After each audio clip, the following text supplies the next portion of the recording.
Okay, so here's our last video on polynomial functions, finding zeros of polynomial functions, and the word zero for a polynomial is basically going to be for us interchangeable with the word x-intercept.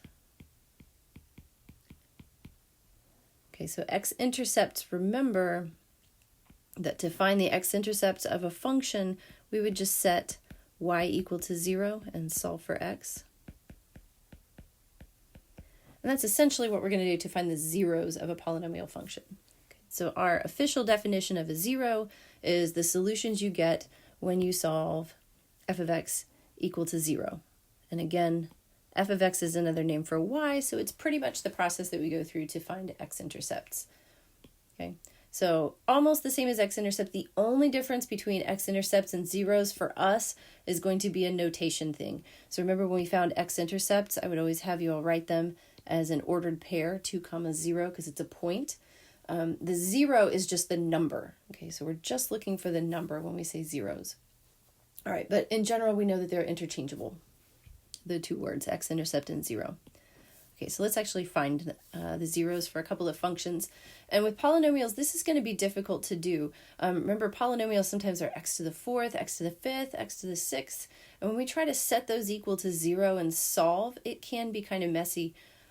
So for this first function, I factored it for you because that function, if I were to FOIL it out, would look like this. And if you tried to take this function right here and set it equal to 0, we wouldn't even know where to begin trying to solve that equation. Okay, so a lot of polynomials are going to be too big and hairy to try to set equal to 0, so I will factor them for you to make them easier. Or like part B, we're going to see it's pretty easy to factor. Okay, so if they're hard to factor, I will factor it for you. All right, so let's find the zeros of this first function. Again, to find zeros or x-intercepts, we just set the whole thing equal to 0. And since I've already factored it for you, this is almost like solving a quadratic equation that's been factored. We're going to set both factors equal to 0. So I'm going to set x plus 2 equal to 0, and I'm going to set x minus 1 cubed equal to 0. And then we just solve for x. The first one's pretty straightforward, right? X, we subtract 2 from both sides, and we get x equals negative 2. On the right, we take the cube root of both sides to get rid of that cube, which just leaves us with the x minus 1 equals 0. And then I can add 1 to both sides. All right, so for this function, we find two zeros, x equals negative 2 and x equals 1. And again, those will also be where the x-intercepts of this function are, at x equals negative 2 and x equals 1. All right, so that's what it looks like if I factor it for you. If I don't factor it for you, it means that you can do some pretty simple factoring to be able to solve it. So for the second function, when I set this function equal to 0, I notice that each one of these three terms has an x in it. Right, so you can usually do, if I don't factor it for you, it's usually because you can do some greatest common factor factoring. So I'm going to factor out an x.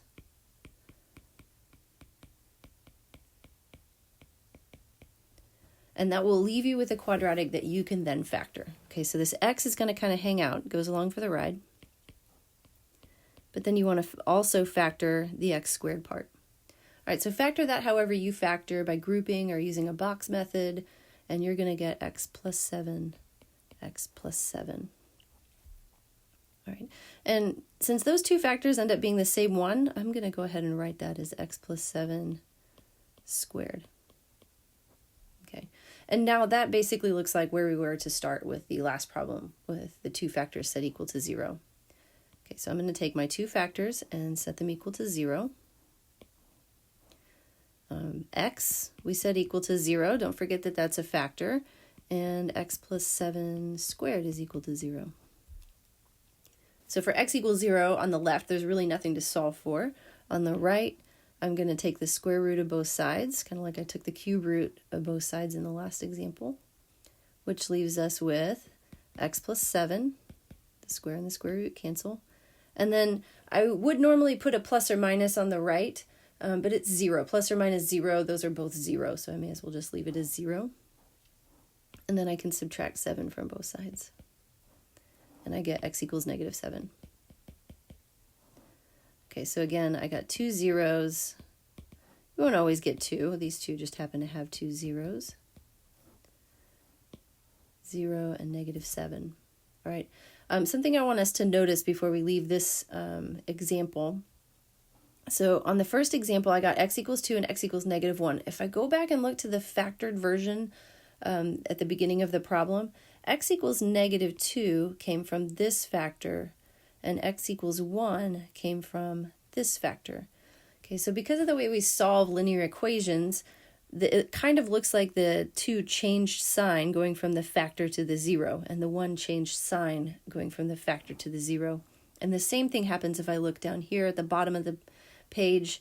I got -7 to come from this factor. And again, it kind of looks like it changed sign going from x plus 7 to the 0 being x equals -7. All right, and so we'll just kind of use that as a trick as we look at factored polynomials. We can look at the factor and change the sign on the number and know what the 0 is that it came from. All right. Okay, so the next thing I want to talk about is multiplicity, and that is those exponents that were on like the cube here and the squared down at the bottom. Okay, and talking about what does that do to the function. Okay, so I'm going to head over to Desmos.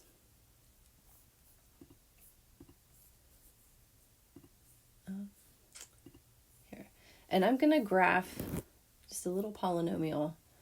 I'm going to shrink it down a little bit because it's going to be, so I'm going to factor it. I'm going to do an x plus 2 factor, an x minus 1 factor, and an x minus 3 factor. Okay, and like I said just a second ago, if I just look at this function, okay, the 0.5 out front is just kind of a shrink factor to make this thing shorter than it really is, so that we can see it on the screen. All right. But this factor here would give me x equals -2 as a 0 or as an x-intercept, and we can see that it does have an x-intercept there. Again, if I look at this factor, if I change the sign, we know we'd get x equals +1, and sure enough, we've got an x-intercept at +1. And then here, if I change the sign, I would get a 0 or an x-intercept at x equals 3. And there it is. Okay. So let's look and see what happens when I start squaring and cubing those factors. So I'm going to go over to x plus 2 and square it.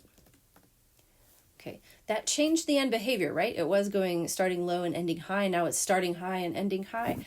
I added a factor by squaring that factor, so I did change the degree, which means I changed the end behavior. All right, but look at this. I squared the factor over here, and now if I kind of zoom in on the graph at -2, the 0 that belongs to that factor, all of a sudden it looks like a parabola just in that little red square. It's behaving like a parabola. All right, and you'll see if I square the other factors, like if I square the x minus 1, now again I've changed the end behavior because I changed the degree of the polynomial, but by squaring the factor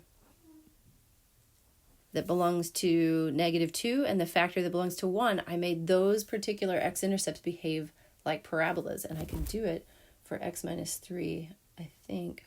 It's probably going to make my y-coordinates enormous to do this, but let's see what happens. Oh, not too bad. And now, because I squared all 3 factors, all 3 x-intercepts are behaving like parabolas.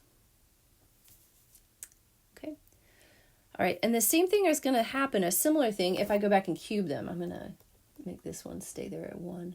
So I'm going to go here in the middle, and instead of squaring x minus 1, I'm going to cube it. Okay, so look what's happening here. Okay, I still have the x plus 2 factor squared, so -2 is still behaving like a parabola on the x-axis. But now I've cubed x minus 1, which means its 0 is starting to look like a cubic, right? Cubics kind of flatten out. X cubed kind of flattens out at the x-axis. And the x minus 3, that's back to being a 1 exponent. And it's behaving kind of like a line if I zoom in there, just on that x-intercept.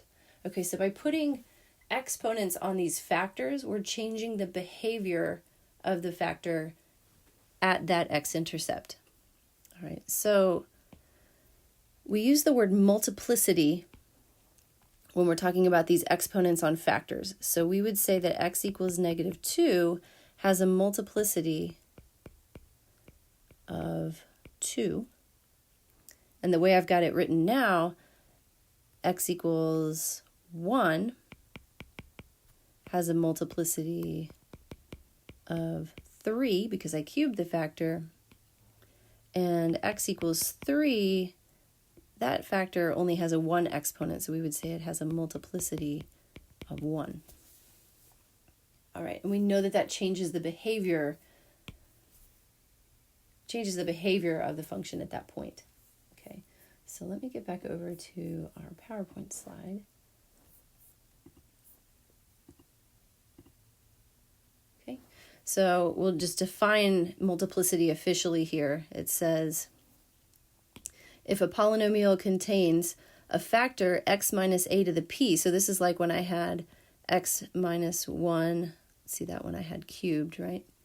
Then the 0 belonging to that factor, the 0 belonging to that factor would be the x equals 1, is a 0 of multiplicity p, and p comes from that exponent. So for us, it would be of multiplicity 3. Okay. So let's go back and look at our functions that we had in our example. Okay, we found x equals negative 2 and x equals positive 1. Right, so those were the zeros that we solved for. And now we say multiplicity. Multiplicity comes from the exponent on that factor. Okay, so x equals negative 2 has a multiplicity of 1. X equals 1 came from this factor that was cubed, so we say it has a multiplicity of 3.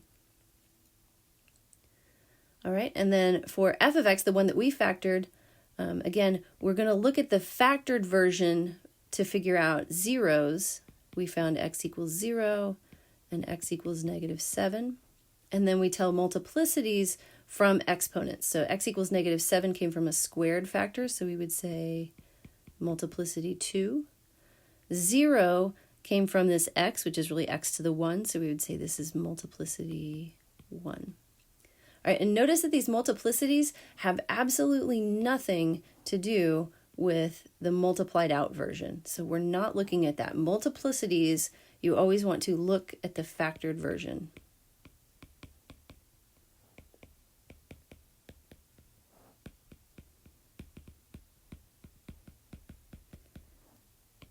When you're figuring out, when determining multiplicities. So always look at the factored version. Okay. All right, so now we can find zeros of polynomials and state their multiplicities, and we know what it does to the graph. All right, so we'll do some more examples when we meet together, hopefully on Friday using Zoom, and I will see you there.